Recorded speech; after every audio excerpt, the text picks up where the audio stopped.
Hi again. I'm back with another clock to repair and restore.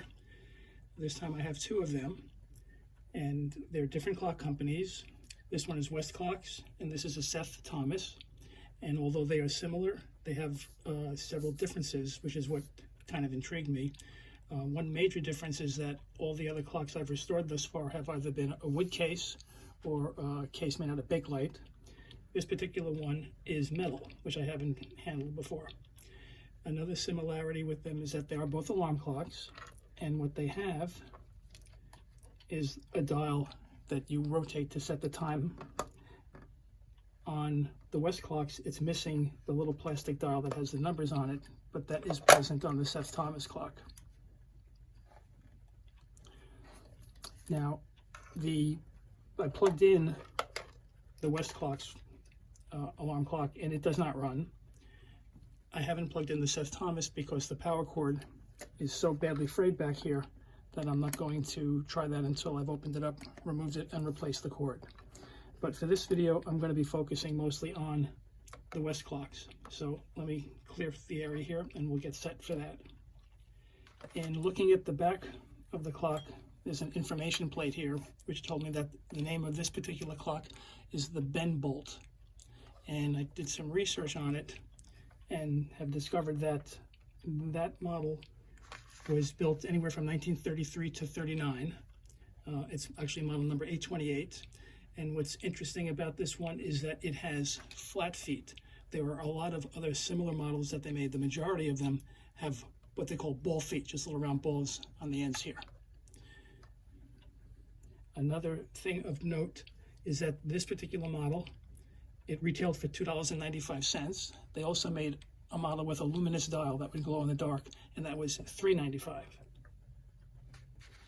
Also on the back, I see three knobs. The center one is used for setting the time. The next one up, I believe, is what you use to set the time that you want the alarm to come on. That little red line would point to whatever time you're selecting. The top knob, I haven't figured out what that's for yet. I haven't read anywhere that this is not a self-starting clock, as Hammonds are not self-starting. But when I rotate this knob, what I see happening is, if I give it a spin and then let it go, it makes the second hand go a little bit. So I'm wondering if perhaps that's the way you get this clock started, by giving this knob just a little turn. But we'll figure that out eventually. What I'm seeing here is on the back are 4 screws and a 5th one over here, which I'm not sure what that one does. And on the top is 1 screw, and we have 2 more on the bottom along this little rim. And I'm going to just remove all of these and see if the whole case comes apart. And I'm not going to waste time having you see that. I'm just going to do it all and then we'll come back. I've removed the 4 screws from the back, the one on the top and a couple on the bottom, and let's try to open it up.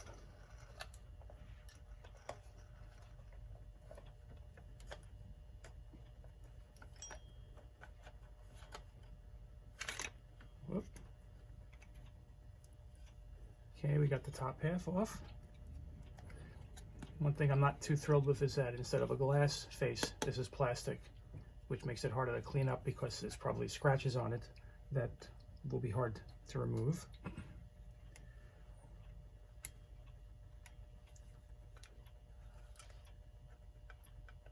And I'm thinking I'm going to have to take this screw out now to get this half out. It seems to be holding it in. So, but before I do that, I'm going to try to remove the hands so they don't get damaged in handling it at this point.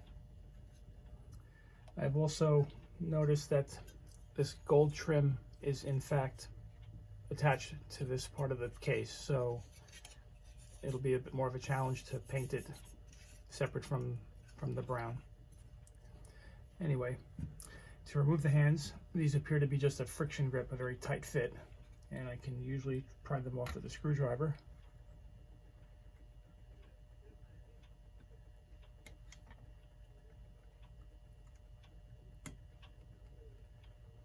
Okay, these feel particularly tight, so rather than force it, I'm going to loosen it up using a little WD-40.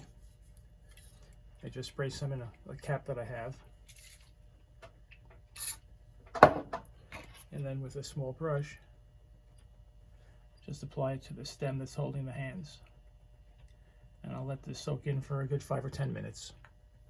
Okay, it's been about 10 minutes, and let's see if we can get the minute hand off.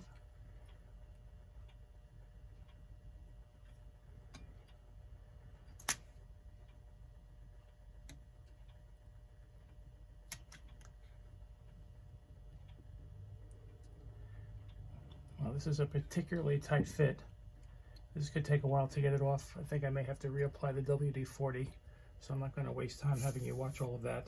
I'll go ahead and do that, and once I have the minute hand off, then we'll come back and hopefully the hour hand won't be as difficult.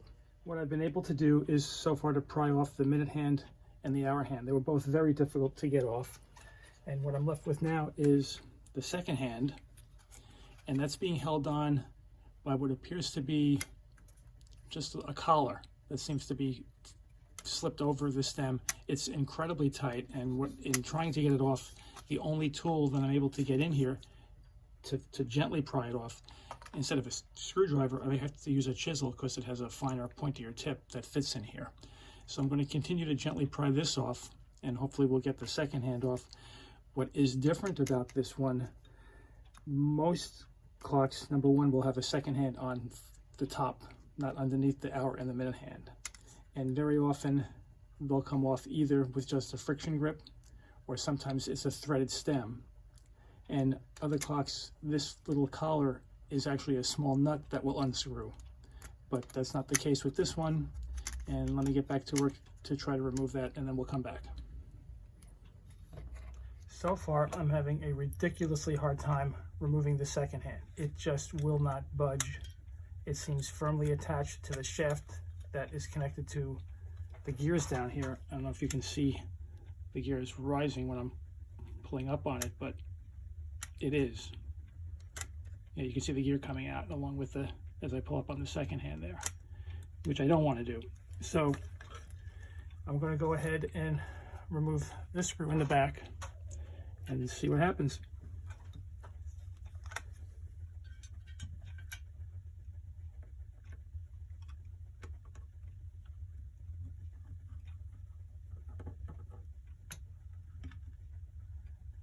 Actually, it's not only is it a screw, but it's has a thread on the inside of it as well, and there's another screw underneath it.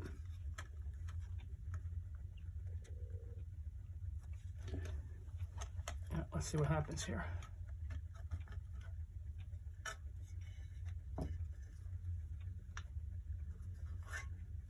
All right, we'll look to take a closer look here.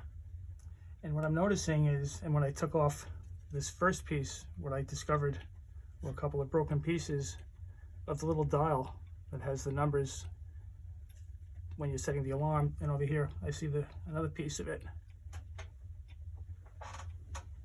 So I don't know if I'll be able to reattach these to that dial, but at least I have them.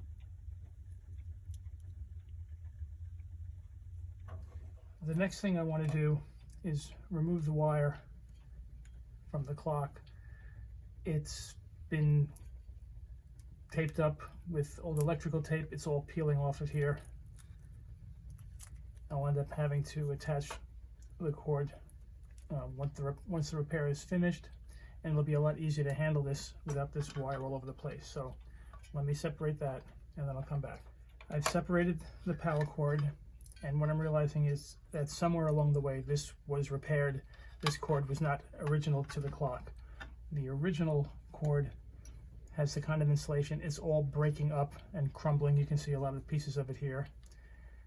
And it's the kind of wiring that actually has fabric or some kind of threads in the wiring. Almost reminiscent of the cloth wrapped power cords that they originally were using. The rest of the cord, it's wrapped around this post as a knot so that it can't get pulled out if you tug on the wire from the back of the clock. And the connection to the coil seems to be pretty good. I'm probably going to leave this as it is. I would rather not play with it because I'm worried that more of it will just fall apart on me. Anyway, the next step is going to be how else we can try to open this up and maybe get that second hand out of here. I still can't remove the second hand by itself, but I'm going to just try to lift the whole face off and see what happens here.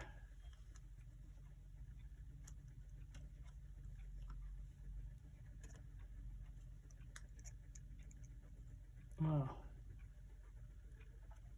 So there's a good chance this gear is permanently attached to the face, but we'll find out. But at least I got it off, which is going to let me access these gears, because I still have to figure out why is this clock not running. All right, let me take a closer look at what's doing here. A few things of note now. It definitely seems as if this gear is permanently attached to the second hand. At least I can't force it off. But I should be able to clean around it and lubricate it from this side. But I'm also noticing that the dial, instead of being metal or painted onto a piece of metal, it's actually almost like paper-covered plastic, which makes it very fragile and going to be very difficult to clean if it's paper, because if I get it wet like I like to wash it down, that will probably ruin it. The other thing that I'm noticing, when I had mentioned that little knob that seems to spin the second hand a little bit, I don't know if you can see it, but if I give it a little spin, you can see that gear spinning. And I'm still thinking now that this is how you start the clock. So what I'm going to do, as it may not be a self-starting one, I'm going to hook up the power cord back here, plug it in, and give this a spin, and see if it goes. I did not play with this while it was plugged in. I wasn't aware of that as a function, so I'll attach the wiring and we'll see how we do. I've hooked up the power cord and I've plugged it in, and what I'm noticing is when I give the little knob a spin, it seems to take a few spins to get it going, and then the clock will go for a few seconds and then stop. And I'll see if I can show you this.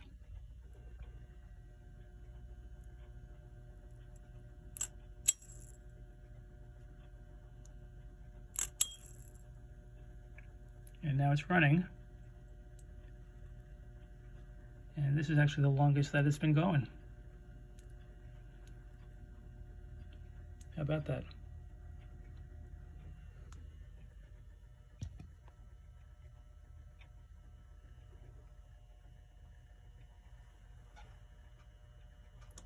Well, that's quite encouraging.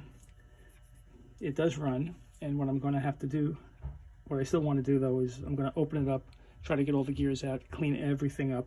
There must be something that's been binding it a little bit to cause it to start and stop. So next step is to kind of figure out how to take this thing apart. Just to try to demonstrate again that it's running, I place the dial on the second hand back on.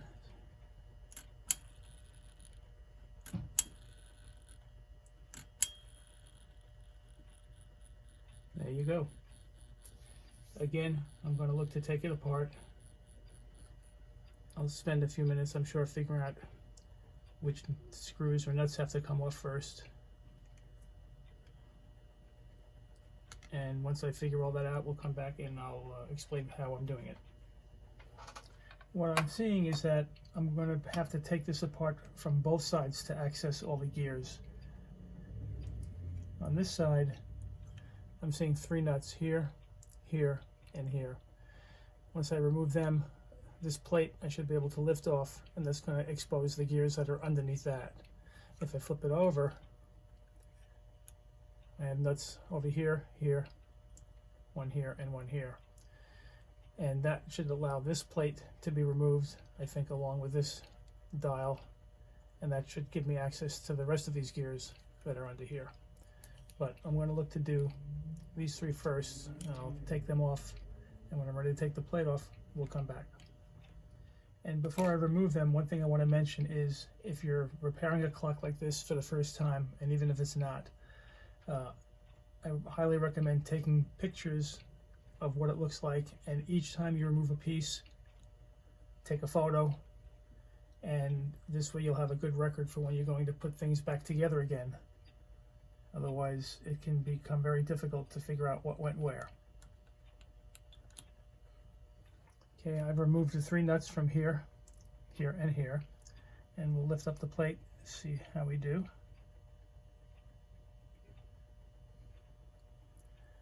Okay, we have these brackets on here. There was a rubber washer stuck here, which actually went over this one, so let's keep that there for the moment. Put this aside.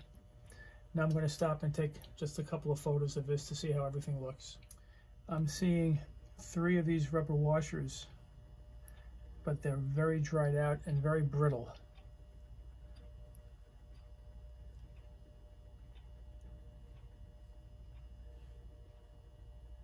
In fact, some are actually falling apart here.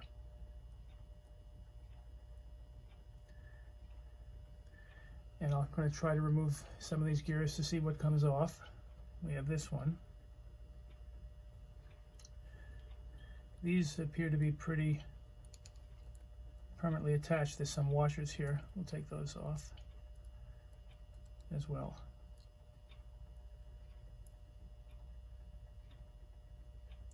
And this one is a thick one, so I have to make a note of that, as was this one. Okay. Next, I'm going to have to turn it over and remove the nuts on the other side. I flipped it over, and what I'm seeing again is 4 nuts here, here, here, and here. That's going to release this plate. However, in order for this plate to come off, I think I'm going to also have to remove the knobs that are here. And you can see the little slit in the side of it maybe, but these are attached by a friction grip. They should be able to be removed. This one and this one. I believe that this one, which is part of the gear, will come off with the plate, and I'm hoping that this also comes off with the plate. But the first step, I think I'm going to lubricate this and this with some WD-40 to help remove these before we undo the 4 nuts. So we'll do that and let it soak for 5-10 minutes. It took a bit of effort to do it, but I'll show you the technique that I used. To get the knob off, I used a vice grip to grab the stem over here, like this.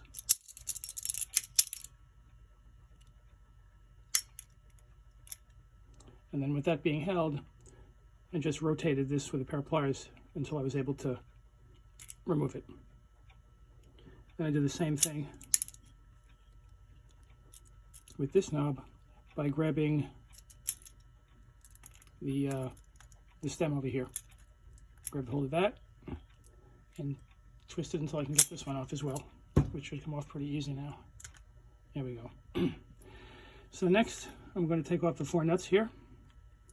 And then when I come back, we'll see if I actually can lift the plate off or not.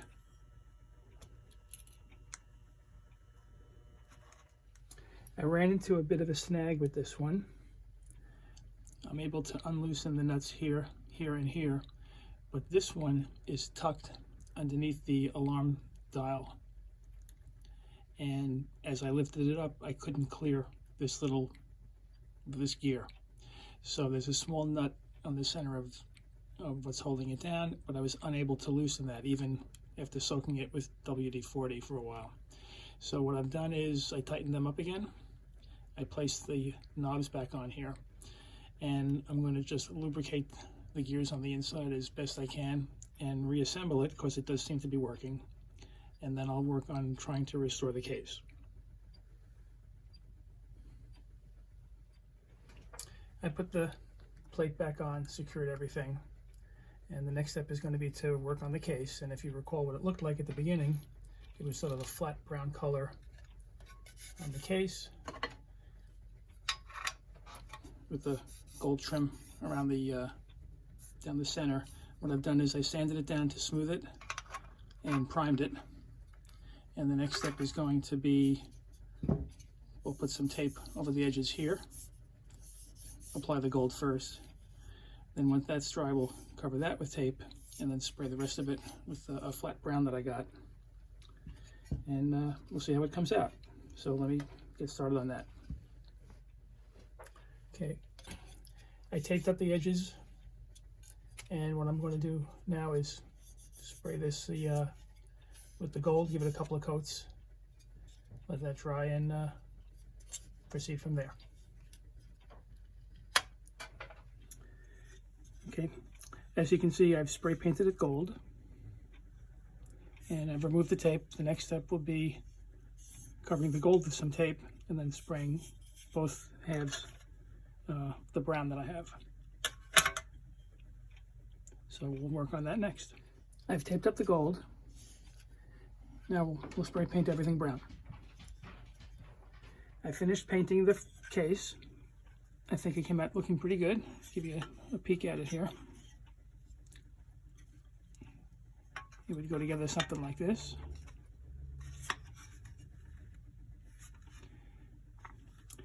And a couple of other things I'm doing that I want to tell you about. One is doing some reading. I discovered a product that's used to remove scratches from plastic. And the cover over the face is plastic. It's badly scratched. I haven't tried to clean it yet. But the product that I heard about is called Novus 2. And you polish it just with a soft cloth, rubbing in a circular fashion, so the directions say. And I'll give it a try, and we'll see how that comes out. As far as the case is concerned, I have to reattach the legs. I'll do that later. And one other thing I'm working on, and I'll try to show you, is, if you recall, the little dial that lets you set what time you want the alarm to go off on. I'm trying to reattach it in pieces, and I'll show you how that's looking. I have one on there with just a little bit of epoxy glue to hold it in position, and I'll try to do the other two pieces once that cures. And what I've done is, that you can't see, is I place the hour hand back on the clock. It's upside down so you can't see it. And then turned the alarm on and turned the hour hand until the alarm went off. And it happened to go off at 3 o'clock, so I have this under the cardboard. You can't see it, but the red line is pointing to the 3. And that way, even though no one's going to be using this as an alarm clock, it's nice to know that it's working properly. Anyway, I'll come back after that's completed, and then we'll get ready to put the clock back into the case. I was able to secure the other two pieces of the alarm dial, and everything's moving freely. I also placed the minute hand along with the hour hand on the face. I reattached the feet to the frame, and also polished up the plastic case, which came out rather nice. It did take out a lot of the scratches. It's a nice, smooth, clear surface. And next we'll be placing the clock mechanism back into the case.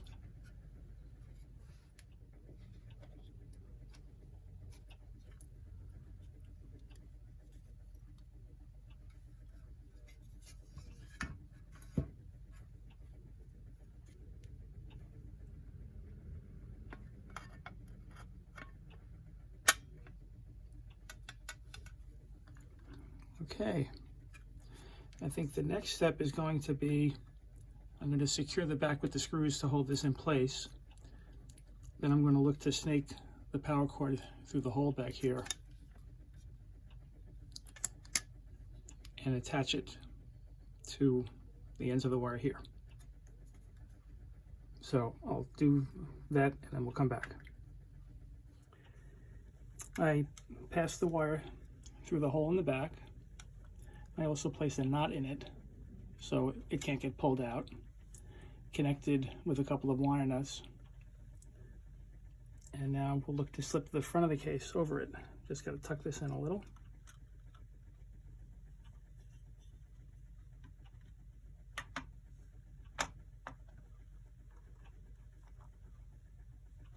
And that's lining up pretty good. I just have to place the screws on the top and bottom, and I think we're finished. Oh, no.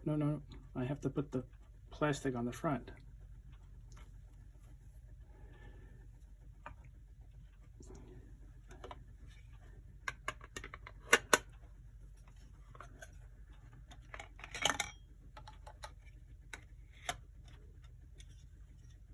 So let's try that again.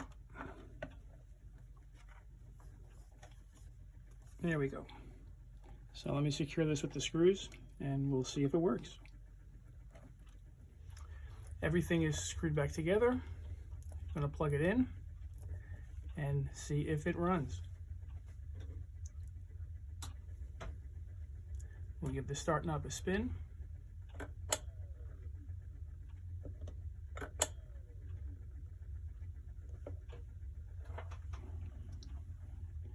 There we go. Very good. The next step, let's just see if the alarm actually works as well. I have it set for 5 o'clock. I really don't know how accurate it's going to be, but let's see.